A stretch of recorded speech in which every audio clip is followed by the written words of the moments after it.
it's going to be a delay. So don't judge based on that. Mhm.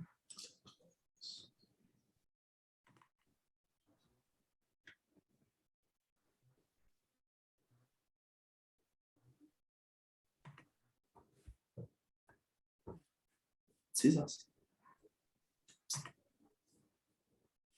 It's time. Okay.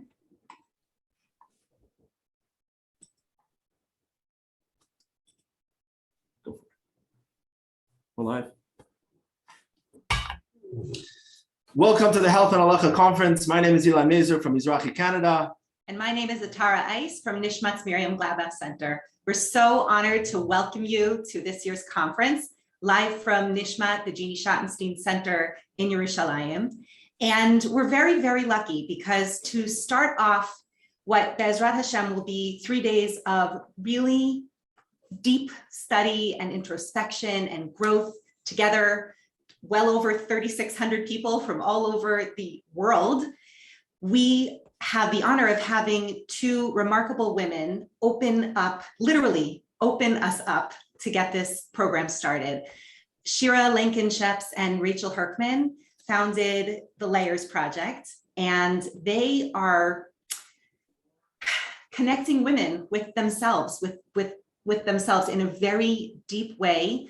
And I don't want to take up any of our time because we're all in for a treat where we learn how to hear and heal ourselves.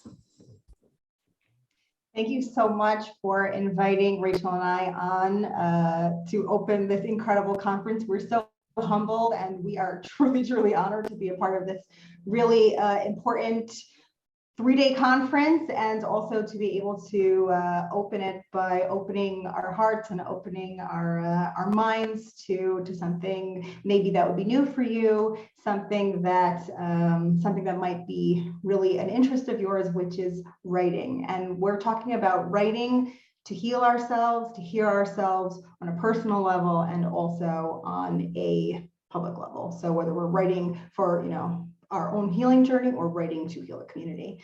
So I wanted to just start this talk by telling you a little bit who we are. Rachel and I started the Layers Project magazine, which is an online magazine for Jewish women that talks about what we call the challenges and triumphs of our lives. We talk about taboo and stigmatized topics in the form of essays, profiles, photography, all different types of storytelling. And we've been running for about 5 years now. And we have just, last summer, Rachel and I put out this book, amazing book by Koren Toby Press called Layers: Personal Narratives of Struggle, Resilience, and Growth from Jewish Women.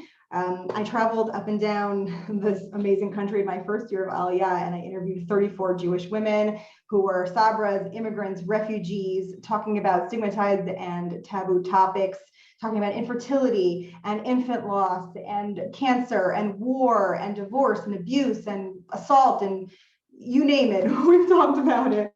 And you can find this book at korenpub.com. And recently we launched our Layers Writing Workshop series. We expanded our Layers Project experience. So now you don't only have to read the stories, you can actually learn how to write your own stories with us. So I want to just start by saying that, everybody comes to writing in their own way, in their own individual way. And for me, my writing came through the form of needing an outlet to express my pain and my shame and all sorts of complicated emotions when I was experiencing chronic illness. I started by writing kind of really tragic poetry, and then it became a personal essay and really honing what my story was, discovering who I was. And through the medium of writing, I started a blog and I put my story out there. I relinquished shame that I was feeling from my experience of chronic illness and received a wave of support. And I continued to write, and through my writing, I actually found physical healing for myself through people reaching out, because it was the first time I said something out loud that needed to be said. when I got a bit better, I remembered this whole paradigm of expressing oneself and then receiving healing and support. And I knew that not every single person was going to start a blog, but maybe I could help them start a blog. And that is how the Layers Project was born. One day I just wrote on Facebook, hey, does anybody want to tell their personal story with me? And within the first hour, 20 women had reached out saying, I'm ready to tell my story. And so thus began a 5-year trajectory. Rachel came on board year one, and together the two of us have been running this magazine where Jewish women have the space to express themselves, to write, but it is a very complicated process, and we'll be happy to give you some insight into what we've learned in the process. But Rachel, why don't you tell me a little bit how you came to writing? Sure. So I still have this kind of like weird, surreal moment that I'm even sitting talking about how to write, because I just still I don't really view myself necessarily as a writer. Historically, I didn't view myself as a writer. But when I look back, I actually was always drawn to writing more from an emotional perspective. So when I was growing up, I really did not appreciate or enjoy writing for school assignments, but I started journaling probably in about middle school.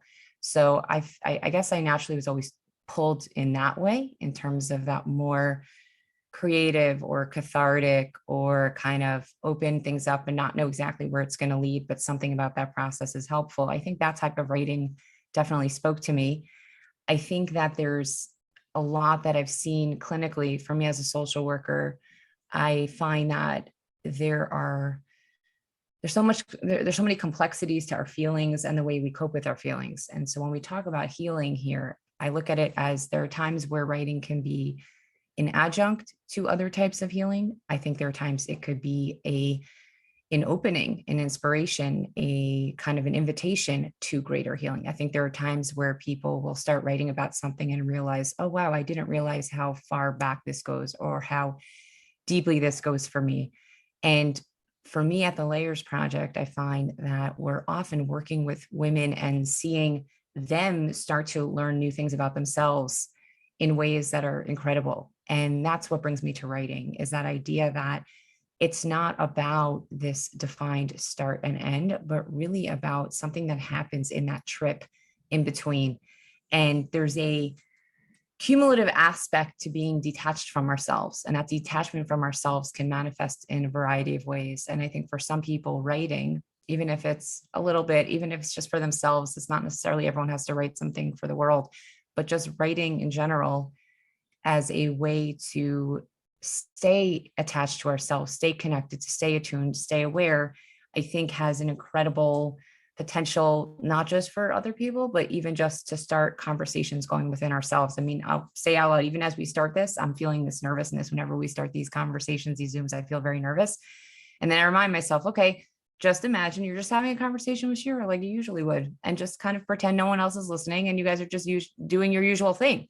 And I think the same thing goes with writing. I think sometimes people look at writing and automatically feel this pressure of like, oh my gosh, I'm gonna have to write something. And it's like, just start with a conversation with, if you were writing to someone close to you or writing to yourself. Sometimes Shira and I will end up writing something without even meaning to. We'll just be texting back and forth thoughts about something. And all of a sudden we're like, oh, we have an essay through these texts back and forth. But if we had said, oh, we are officially going to write something right now, then we feel more pressure. So I'm just constantly mesmerized and intrigued by the power of writing and the way it can bring people together and the way it can bring people closer to themselves. So I'm so excited that we're having this conversation this morning or this afternoon or wherever you might be in the world.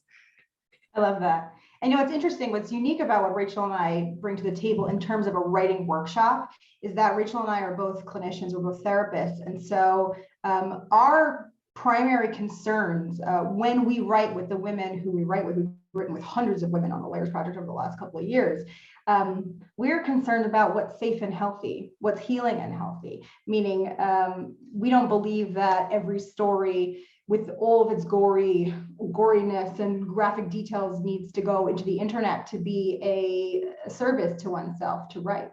And so we're always concerned about what's healthy and healing for the writer, but also for the reader. And so we're going to give you a little bit of insight. If you're interested in writing for the public or you're interested in writing for yourself, this workshop is for you. And we're going to share with you our layer style.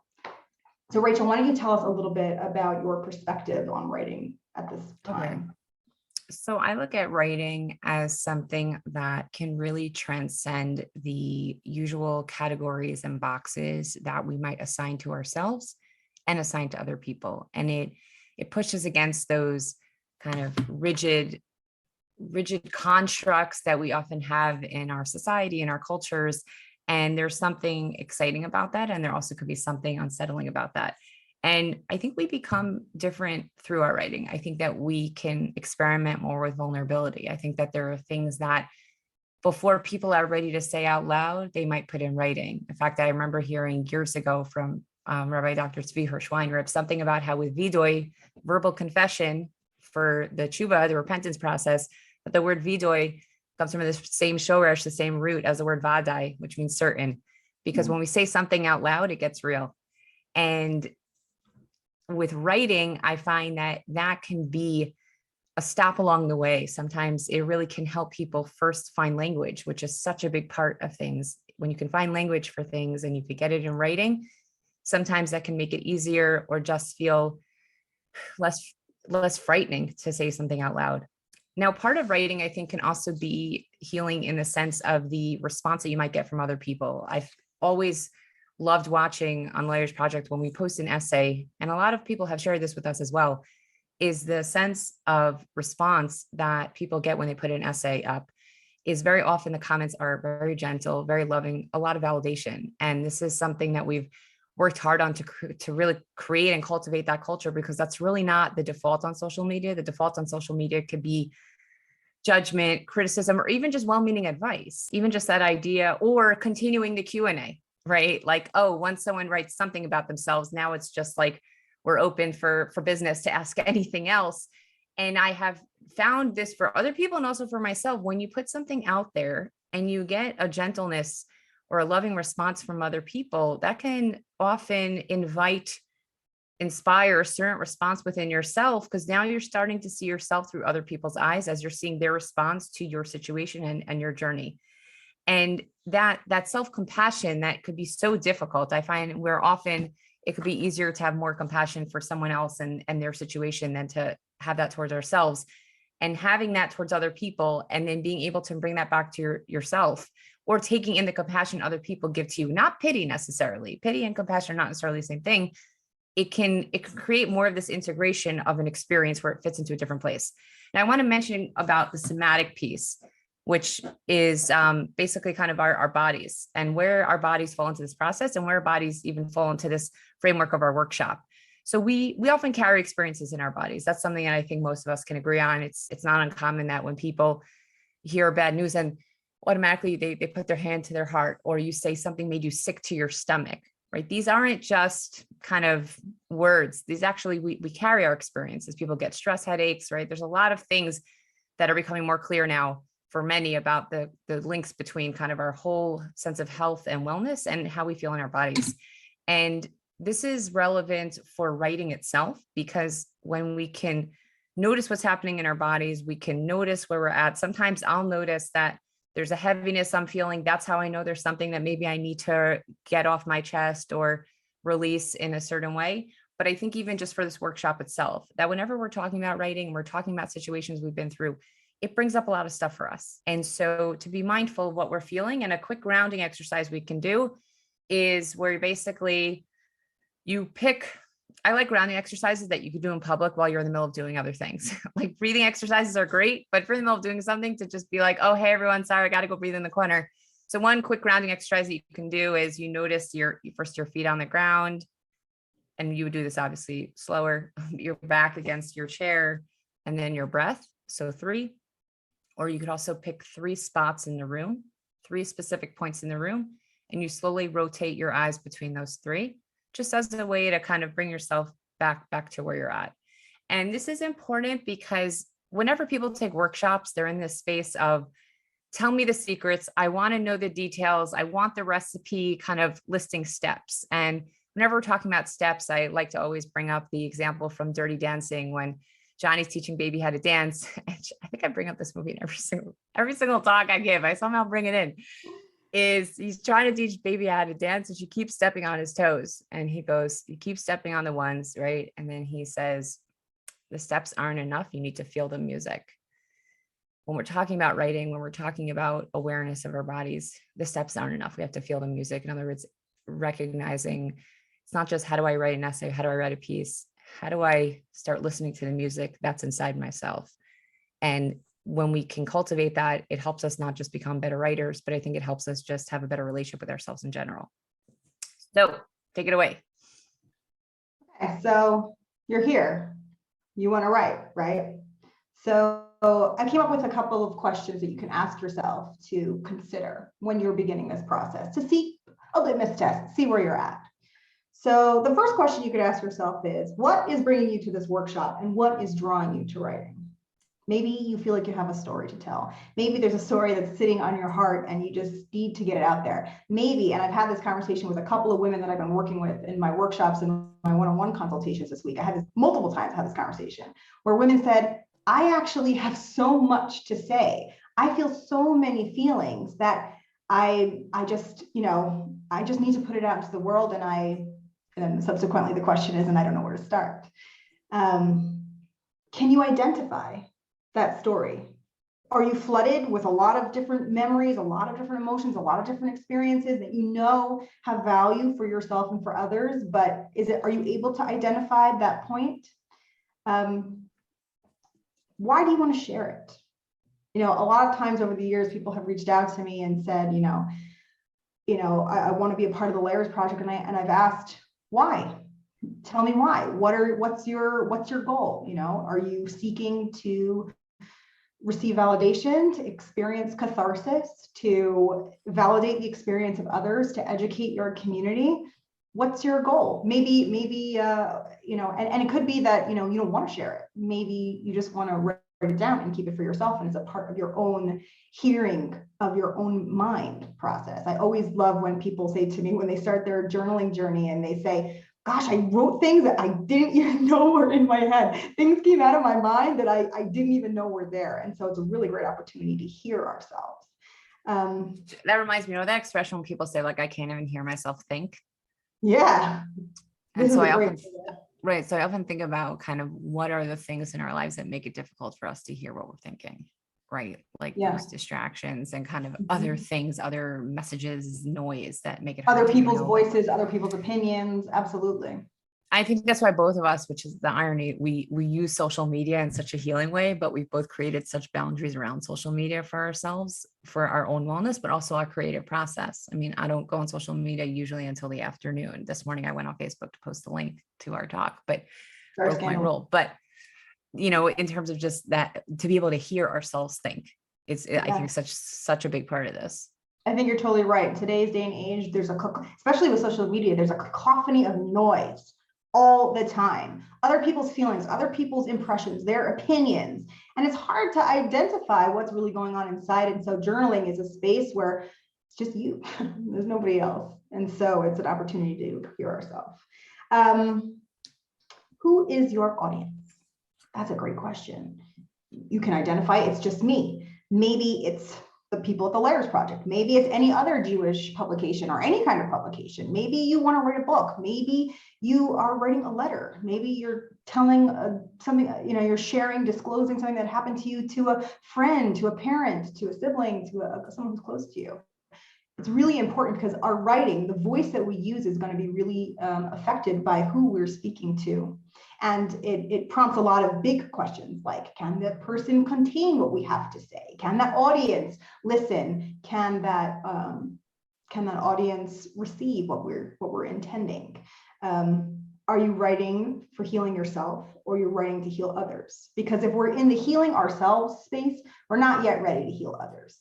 Because what happens is if we're seeking certain types of validation or certain types of catharsis before we've emotionally processed our experience, right? Especially if it's something that's deeply traumatic or disturbing or painful, we're not really necessarily going to be in the right place to receive feedback en masse from an audience that we don't get to control the response. So that's something to consider for sure. Which I just want to jump in there and say, that's not to say that there's anything wrong or bad about people writing something very quickly after something happens, right? That's something that I think there are plenty of people who do that and it works for them. Something we've learned ourselves over the years, especially because social media is so much about speed of response. Mhm. Right. That like there has to be reaction. If there's something happens, current events, to be relevant, you have to get on and post something and share something and process something. And something Shira and I have learned over the years is that we can't put something up, we can't put something out there for us at the Layers unless we're ready and feel like this is something that feels right for both of us. So we, in terms of our philosophy, are definitely on the side of being more hesitant.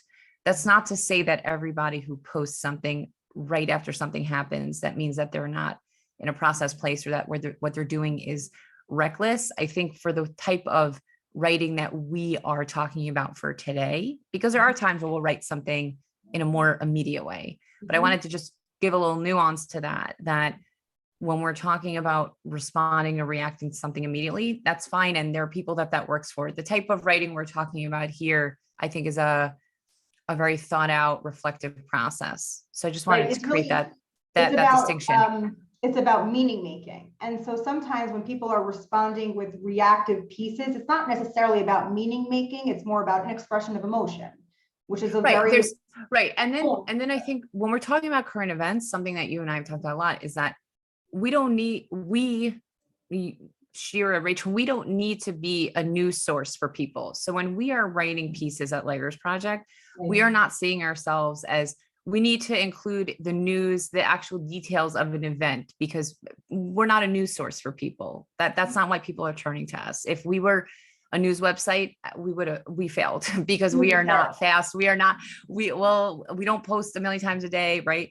So in terms of what do you want for when you're a writer and you're sharing something, that question of what do you want people, or what do you wish people will be looking for if you are someone who's writing regularly, right? But even if you're putting something out there at the beginning, kind of that beginning with a certain goal in mind, obviously not having too much rigidity around it, but recognizing that there's all these different pieces to that whole puzzle. Yeah. And I think that ultimately with this kind of writing that we do, which is this personal narrative writing, it's not a reactive type of writing. It's a processed kind of writing. So we do have to come to it from that kind of space. And the question of, do you feel healed around that experience, tends to help us to know where we are at in the process, in terms of ourself, our own healing, and wanting our desire to heal other people. So Rachel, why don't you tell us why personal writing can be difficult? Sure. Which it piggybacks on what we're just saying, is that I think what we're getting at here is that when we're talking about writing from a reactive place, I think sometimes the first draft is very messy and very raw. And that's where I think writing can be actually very, very helpful. And one of the reasons why writing can be difficult for people, especially if it feels mandated, that's probably why I didn't like it in school growing up. But this sense that the story has to go to a certain place, to a certain ending. We at Layers often talk about how our stories, you can't tie them neatly with a bow. They're not these like perfect, like everything just is beautiful and they just ride off into the sunset. And now no one ever feels sad, angry, or has any regrets about anything in life, right? That would be nice. But the sense that every story has to go a certain way and kind of fit into a certain perfect little construct. And in terms of the pressure of it has to go to a certain place, I think for many people can mirror the pressure they feel about themselves as a person of, I am supposed to be a certain way, or I'm not supposed to have certain feelings. That's the other piece about it. Writing means being able to give yourself permission to tap into emotions. Well, I should say the type of writing that we're talking about today means giving yourself permission to tap into emotions. If we don't feel permission to even have those emotions to begin with, then this process is going to be very, very difficult. I often say that, accepting our feelings doesn't make them stay longer, and rejecting them can make them stay louder. In other words, we very often want to push feelings and emotions, and I don't want to look at that, the avoidance piece, but it actually ends up getting louder. And acceptance doesn't mean we love what we're feeling and we want it to stay longer, but writing very often, for the type of writing we're talking about, really entails that sense of looking at, how do we even look at our emotions? Do we look at emotions as something we are trying to eliminate or something we're engaging with? And that's where a lot of this ties into just that cathartic piece. And can we make space and acknowledge and honor the fact that we are human beings and have a lot of feelings? Yeah. So now what I'm going to do is we're going to start at what we think is the beginning of the process, which is personal writing for healing, right? So let's say you've got a story that you know is really important that you want to put out there. We suggest that you start here at the beginning, which is checking in with yourself to really do that evaluation work and just to take your temperature to see where you're at in the process. So journaling, and I'm just going to define journaling because, you know, not everybody knows what that means. But basically, it's writing for yourself without judgment. It's just that opportunity to hear yourself.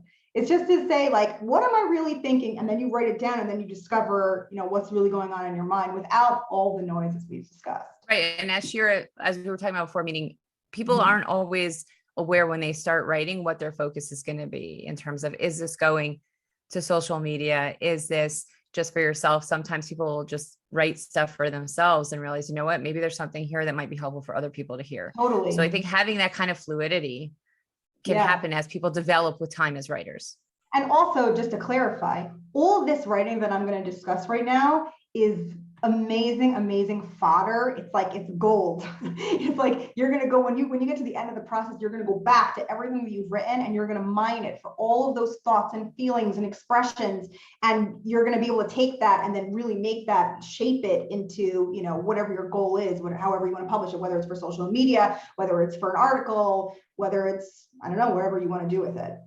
So this is just an opportunity to get to know yourself, but you will get so much amazing content in the process. So the way that we tell ourselves stories about the things that have happened to us really matters. You know, we tell ourselves stories every second of the day. There's a constant narrative dialogue that's going on in our heads, and every minute of the day, the way that we speak about what has happened to us affects the way that we think about what has happened to us and the way that we feel about ourselves. You know, I always like to give this mashal that Rachel came up with, which is one of my favorites, and I quote her all the time. Where let's say, about it. When she said it, you're like, I want to give your mashal. I'm like, I don't know what you're talking about. Yeah, basically, you're driving in the car, you got a 20-mile drive, and you have 2 radio stations you can choose from. One is playing a song that makes you feel bad. When you're listening to it, either a memory comes up that's an unpleasant memory, or the way that the music is playing is just not vibing with you, or you have the option to turn to a radio station that's playing a song that makes you feel really good. And so the station that you choose for that 20-mile drive is really going to affect the drive, right? It's going to determine whether you're in a good mood or you feel good, or you're in a bad mood and you feel bad. And so the self-talk, the dialogue that goes on in our minds has the power to change the way that we feel on a regular basis. And so the amazing thing is that we have the opportunity to control those narratives, in a sense that we get to choose. Really, if we put a lot of intention around it, we get to choose the stories that we tell ourselves. And so we get to rewrite things that have happened to us and change the tone of the narrative, reframe the way that we look at certain circumstances or perspectives to have a voice that's going to be healing for us, as opposed to detrimental or judgmental. And so the details of the story may not change, but the way that it reads leaves us with a radically different perspective on ourselves. So here's a prompt, right? Prompt number 1 for this writing workshop. This is a rewriting our narrative prompt. Choose a personal story that is calling you, right? There's always one story that's the loudest. Or maybe you sit and you meditate on it and you find a story that is calling you. And write it the way that you remember it, with no judgment. Don't think of anything, just write the way that you remember it. But then sit back after you've written it and after you've read it, and reread the story and think about the circumstance as if a loving energy was retelling that story, right? A loving energy. And then rewrite that story. Rewrite that story through the lens of intentionally identify strengths or moments of empowerment that you can identify reframe that situation, even if it was a difficult chapter in your life. And then write about yourself with this loving voice. Empathize with yourself. Feel for yourself. You know, we so often come to our own stories with so much judgment. I know that I do. It's an avoda that I have to work on all the time. And so coming to myself with a loving energy, a loving voice really makes a difference. And read those stories side by side and notice the huge shift in the perspective and the reframe and in the storytelling. And notice how it makes you feel. Let it sit with you. And so something you're mentioning, which I think is very key here, is the time piece here, right? When we're talking about this type of writing, right? Like this could be writing that ends up on social media, but I don't think having a 48-hour deadline for this kind of writing necessarily works well, because it takes time for that shift to happen and for that neuroplasticity of kind of, oh, I've always seen this story in a certain way. And I've always focused on these specific pieces of it. And I've always felt these aspects of it were kind of like the cement is dry, and this story will never change in the way the emotions that I feel around it. In trauma work, in EMDR, we'll talk about the charge, right? A story having a certain charge to it, right? It's not about eliminating or erasing memories. It's more about the charge that comes with the story and the sense of self that is expressed through it. Yeah, I think that bringing up this issue of neuroplasticity is so important, because what it means is that we're never stuck forever. We're never locked into like a permanent place of thinking. And honestly, what truly happens is that if we start telling this new story, this self-compassionate story to ourselves over and over again, as opposed to the older story that might have some tone of judgment or negative emotions, what happens is that neural pathway dries up and it goes. And then you're left with this empowered place. And it carries, from a somatic perspective, it carries far differently in our bodies. And that's something It actually is it reminds me of, which we were going to mention it later, but I'm realizing now, Dr. Edith Eger, I think really is a master example of this in terms of she is a Holocaust survivor. She should live and be well. And her book, The Choice. Right, is such an example of her trying to reclaim a certain way she views herself, even when she talks about forgiving herself, because she carries certain guilt about when she got to out, whatever. I'm not going to get into the story because it'd be traumatic, for the details, but there was something so I don't like to read Holocaust books since I became a mother. I just, it's too much for me, but her stuff I'll read. And I think it's because there's there's something hopeful about it, in that she's saying, I know I can't change these terrible things that happened to me, that happened to my family, that happened to my parents. But she kind of takes you on this process of trying to change the way you view your story and reclaim something and release the things that you can release and reclaim the things that you can. Yeah, so we actually wrote down that quote, which is, the opposite of depression is expression. What comes out of our body doesn't make us ill. What stays in there does. That quote was like, whoo. Yeah. And that is like the perfect segue into our next section, which is part B of our 4-part process, which is writing to let go, right? Because once we have all these stories that we've identified, we also have an opportunity to make a delineation about what we want to keep and what feels appropriate or safe or healthy to let go of. And so there's a powerful shift that can happen when we make that like active choice to relinquish something that pains us or shames us. And so we have an opportunity to make a little bit more space in our minds by visualizing what it would be like to let something go. And so here's a little prompt for you. After you've written your story, right? We've got part A. After you've written your story, take a look inside, close your eyes, sit with yourself and identify, make a list of all the feelings, all the positive feelings, all the negative feelings that come up when you think about that story. Review them, go through them, identify them, name them, because we know that there's so much power to, we reclaim power when we name things, when we say things out loud. That's like the whole point of storytelling, right? That when we say things out loud, we're infusing ourselves with power to reclaim ourselves. So if a story has a lot of power over you or holds a lot over you, let's identify what is it? What is it making you feel? Is it shame? Is it guilt? Is it rage? Is it joy? Is it anticipation? Is it fear? What is it? And then go through that list and write a new story where you identify, you take those things that you want to let go of and you let them go. Be detailed, be as specific as you want with an image that resonates with you. So let's say you write a story about sending those negative emotions into space or tossing them to sea or letting a big wind come and take them away, and all you're left with is sweet, nourishing oxygen. And you get to choose what feelings you keep inside. And that is incredible. I want to add to the letting go piece. Sometimes when people are writing about something where someone really hurt them, one of the hard parts about this stuff is feeling like, well, if I let it go, then am I saying that what happened was okay? Am I letting them off easy? And the thing is that one of my trauma work supervisors said something along the lines that, us getting better doesn't mean that what happened was okay, right? It's always going to be not okay that it happened in that sense.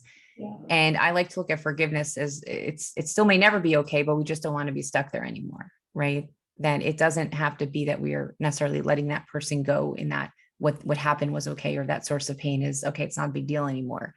But I want to put this out there because this is something that I think comes up for people when we're talking about things where we're stories where there's pain, where you feel like something in your something happened that doesn't feel fair, that just it wasn't justified, it wasn't fair. There's anger around it. It can continue to be something that's not okay, and we can still also heal and move forward. Yeah, I love whenever we talk about tshuva, and you and I have talked about tshuva so much over the years through like especially the last fall in our self-compassion series. Tshuva is not, it's also for us. It's not about really the other person. It's about what we carry in our bodies, that we're letting go for us, not because what they've done is okay, or because they deserve forgiveness, or they've asked, it's about making an active choice about the emotional space that we want to embody. Mm-hmm. So after we've rewritten our story, we have visually let go. We have the opportunity to then visualize in the future for ourselves, right? Because sometimes when we are stuck with that same song that we've listened to it could be that you listen to that story for 5 years, 10 years, 50 years, 100 years, or built a certain identity around that. 100%. Right. Built a certain identity around our experiences, and the way we identify ourselves as, oh, I went through this, so that makes me X or Y, or exactly. I'll never be able to be X or Y. Exactly. That's exactly it. So the question is, we now have an opportunity to start looking at ourselves differently, or looking at our future differently, looking at what opportunity or bracha or shefa can come our way. How would you let's define, how would you define bracha and shefa? The person in Israel, how would you define those words? Shefa is abundance, good things coming our way. And we know that according to science, right? According to psychology, our behavior and our thoughts create our own reality because it affects our behavior. The way that we think about ourselves, the way that we feel about ourselves affects our behavior. And so we create our own realities all the time because we're in loops, whether it's a positive or a negative loop, we're in that space. And or we act as something is a reality before it is a reality. Yes, it's like an anticipatory reality. Yeah, I just thought of this recently. I was driving, and New York drivers right now are, I think, rougher than usual. And I switched lanes and I didn't realize that there was someone there. I didn't hit them or anything. And I was able to go in front, and it's this little sports car. And as he starts driving next to me, he's putting up the finger. And I just looked in my mouth, I'm really sorry. And he was so thrown off because he had this whole story already that like I must have done this on purpose and like I don't care and I'm just cutting in front of him. And it was like, I really didn't mean to, like it really, and he was like looking at me confused, like the hand was up already, but oh, we're not going to fight. This happen all the time. They happen all the time. You know, we create our realities. We anticipate like anticipatory anxiety. We anticipate that things are going to go a certain way, but it's really our, if we believe that it will, then we'll behave in a certain manner that will create that reality. So right, and there's certain things obviously that we can't control in life, but I think there's definitely so much space in terms of like what we're bringing into it and our energy and owning, intentions. Rachel, you always talk about this, like owning our role in our own reality, right? Like, yeah, of like what's mine and what's everything else. Right. Exactly. So Right. Here's a little prompt. I'm calling Yep, it go write for the it. future that you want.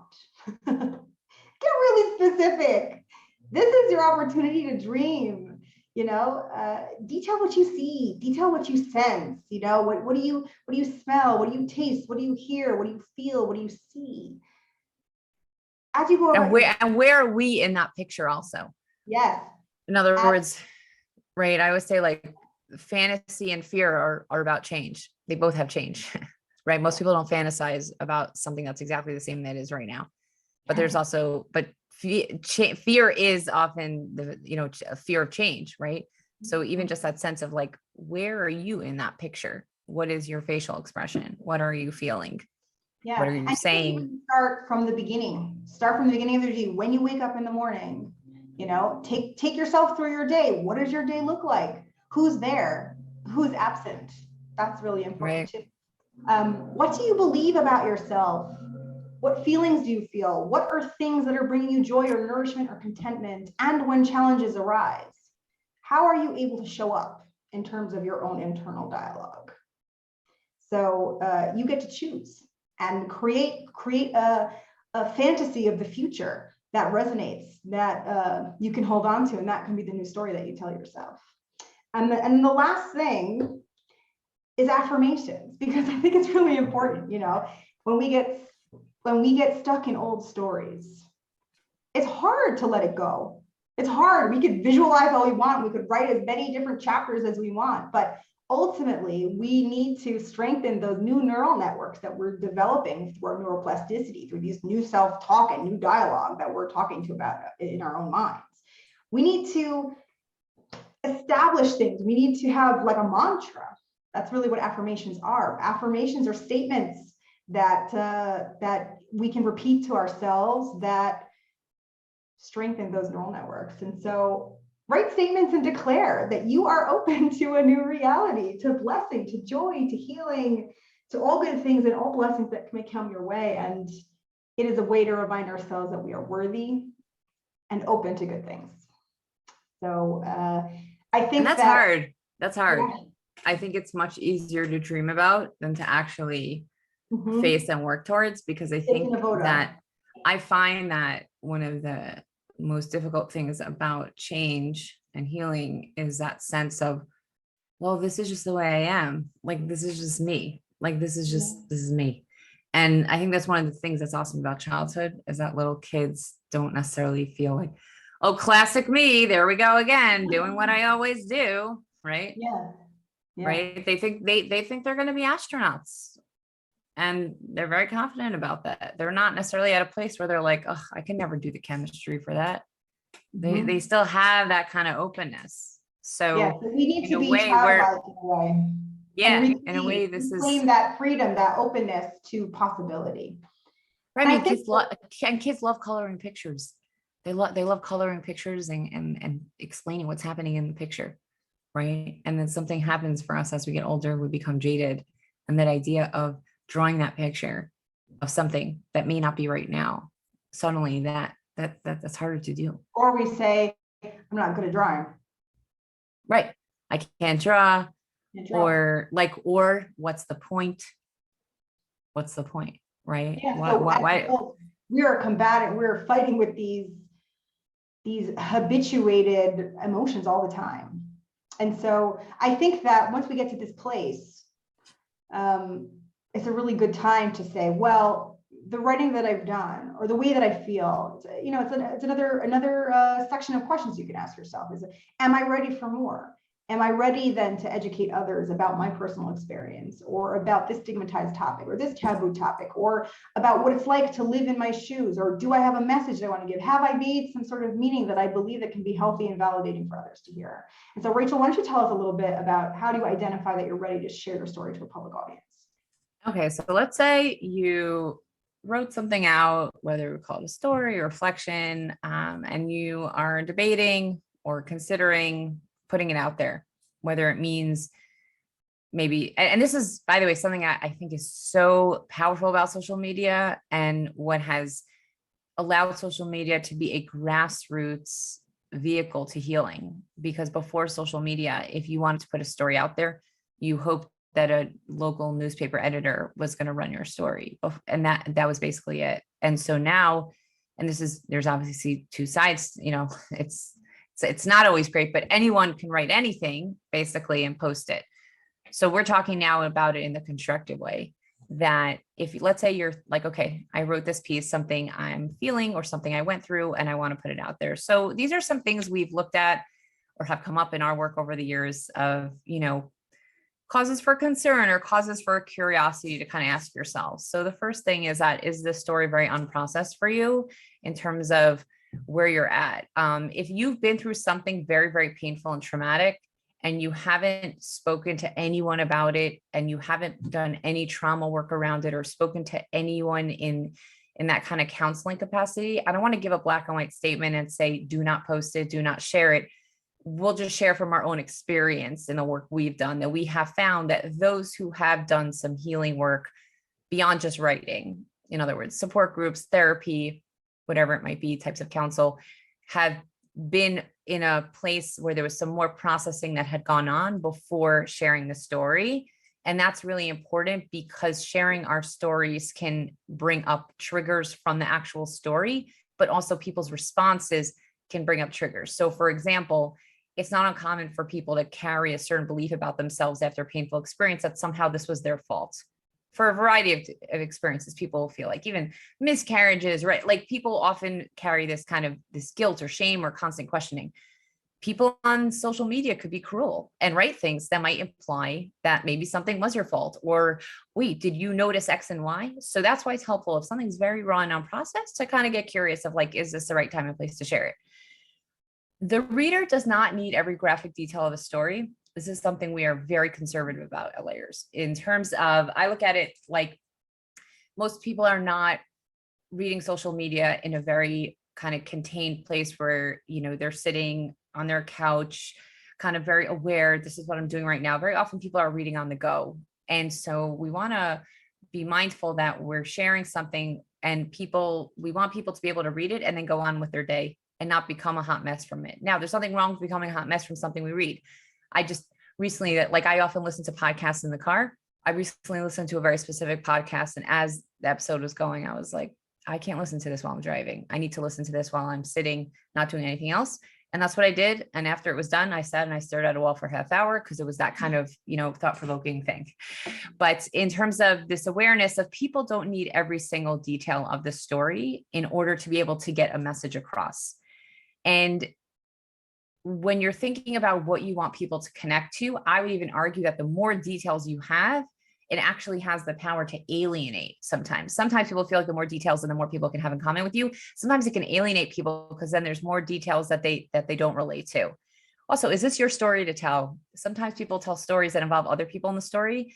And it's something to kind of notice and think about in terms of privacy. And in that regard, if you're doing it because you're really hoping for a very specific reaction, in other words, I'm posting this and I'm banking that everyone reacts in a certain way and all these people reach out to me and this person finally comes around and says, now I understand, right? If we're going in with like this very specific picture of reaction, that's also something I think we need to look at and ask ourselves about that. There's posting in order to process, and then there's processing in order to post, right? If we're which touches on an earlier point, if we're posting because we haven't worked on something and healed something and we're posting as part of the healing, I'm not saying not to do it, but it carries more risk. Also, are we writing and don't have do we have anyone who could be a sounding board? Shira and I always joke that we think we work, well, not joke, that we work well because since Shira's in Israel, I'm in New York. If one of us has a bright idea at 2 a.m., it's not 2 a.m. for the other person. And that's really saved us many, many times. And I think with writing, it's so helpful and important just to have another set of eyes look over something before we post it. Because there have been so many times Shira will write something and the other one will read it and be like, oh, maybe this part, I don't know, did you think about X or Y? Or this is how the reader might hear it, which is a big part for us. And also even just coming back, the last part of this, and there's a longer conversation, but we tried to sum this up in this section of the workshop. When we're posting something on the internet, do we really understand what public means? And we do really understand what like internet and permanent means? That there's a lack, it's irreversible in that way. And so it's something to really, really think about in terms of feeling ready to share something, ready to post something. So let's move on to talk a little about kind of the communal healing aspect of all this. Yeah, so I think that once you really embody that space where you've identified the message you want to share, it's really important to have a conversation with yourself about getting going, right? Because sometimes it can feel overwhelming, and when you're ready,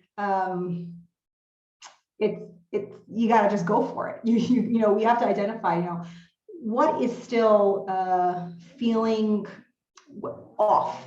If you're feeling like hesitant, what are things that maybe I need to identify that I need to work on a little bit more? What are things that I need to process a little bit more? But if you feel whole, right? We always say this at our work, that the people that write for us are usually people that come that feel whole around a story. That doesn't mean that the story is over. It doesn't mean that the story is finished. It doesn't mean that the whole thing can be tied with a bow. People have asked me before, oh, does the circumstance have to be finished? No, people live with all sorts of painful things for their whole lives. The question is, can you, as a writer, as a person, hold that pain and also weave joy throughout your life during the process? And so if you've hit that point, get going, start writing your story. And as Rachel said, having a soundboard is incredibly important. I always say that everybody needs a Rachel. It's very, very hard to do this work on your own, because it's so difficult. It's so difficult because what happens is that when we tell a traumatic story or a difficult story, a painful story, we have to be prepared for the reality that other people who are going to be reading it are going to be responding from their own seat of their own experiences, right? They're going to project their experiences onto us. And so we have to identify what we call barriers to empathy. What are going to be certain things that are going to trip people up? What are small things that people are going to focus on, as opposed to being able to identify or listen to your true message, the meaning making that you've made? They're going to get tripped up and then they're going to project their own experiences onto you, and it can be incredibly painful. So you need to be prepared for that. And again, just keep your goals in mind. What is my goal? Let's also make that distinction. Mm-hmm. There's an editing process that happens when you're writing to post and you're going to share it publicly.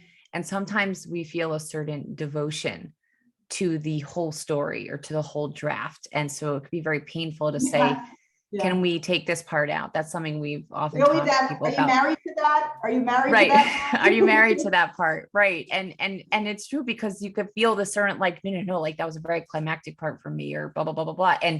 But to understand that if the overall goal is to share a certain type of story or a message, or even just this idea, people are not going to read something that's super long. That's also the piece, is how long are we going to have someone's attention? So if we're only going to have someone's attention for a limited amount of time, we want them to get through the whole thing, right? Mm-hmm. We want to really stick to what do we want the takeaway to be here? And that's something we're often, from our perspective of the type of writing that we are doing for the work. And just a piece of advice on social media, essays that do really well on social media are usually between 600 and 1,000. If it's less than 600, you haven't probably made your point. And if it's over 1,000, you've lost your audience. So that's a really good place to start. I think the final thing I'll say on this is that if you're going to talk about a stigmatized or a taboo issue or something of pain, you have to be prepared to stand up and represent that issue. People are going to come to you. They're going to flock to you. And they're going to ask you questions. They're going to want to know more. They're going to want to ask for advice. They're going to want to ask for support or guidance or resources. And you have the power and the ability to make boundaries around that. You don't have to take every message. You don't have to take every call. You know, you're still carrying this too. And so if you're feeling prepared, like you can contain other people's experiences, kol kavod, go for it, be an activist.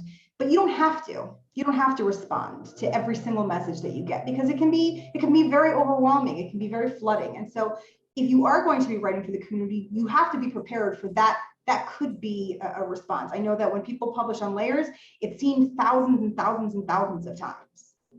People read and they respond. Something we would add to that is that we post that we're open for submissions. We don't pursue people.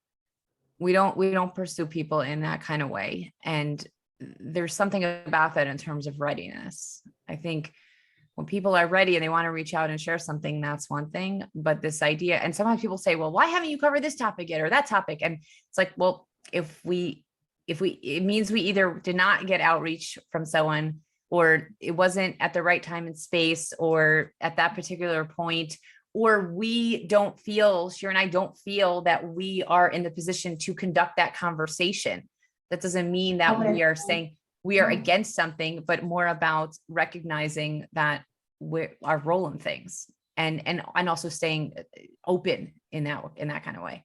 So we have 2 minutes left. Rachel, why don't you just quickly before we close, give us some ideas of starting small for this. We always have more than we need. And this is how writing goes, right? Mhm. With like all this stuff that you write, and then you have to try to like condense it. And it's like, I would say this. I would, right? It's like, did we write enough?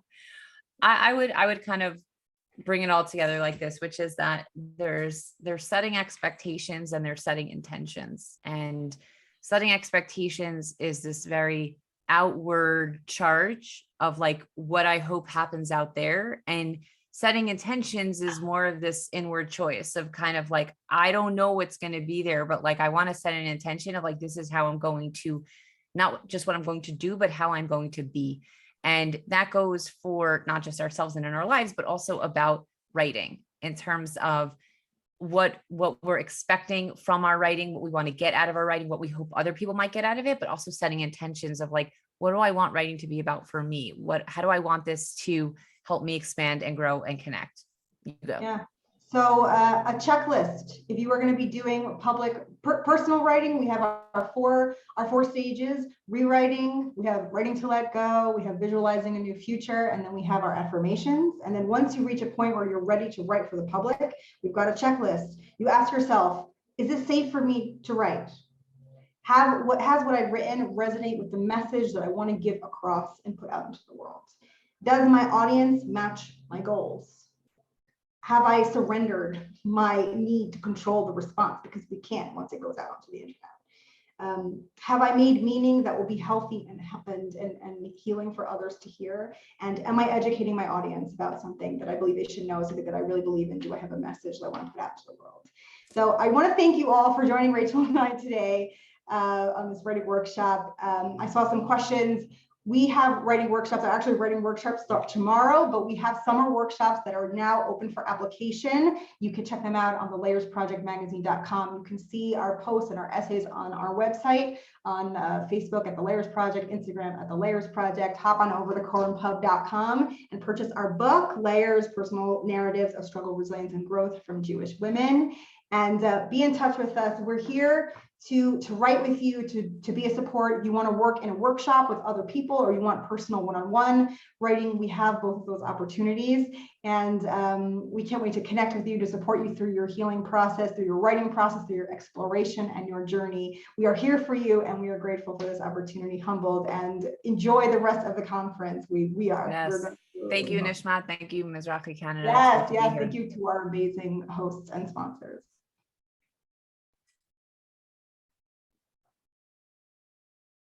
Someone's supposed to hop in, or do we just leave? I don't know. We'll just sit here. I'll double check if there's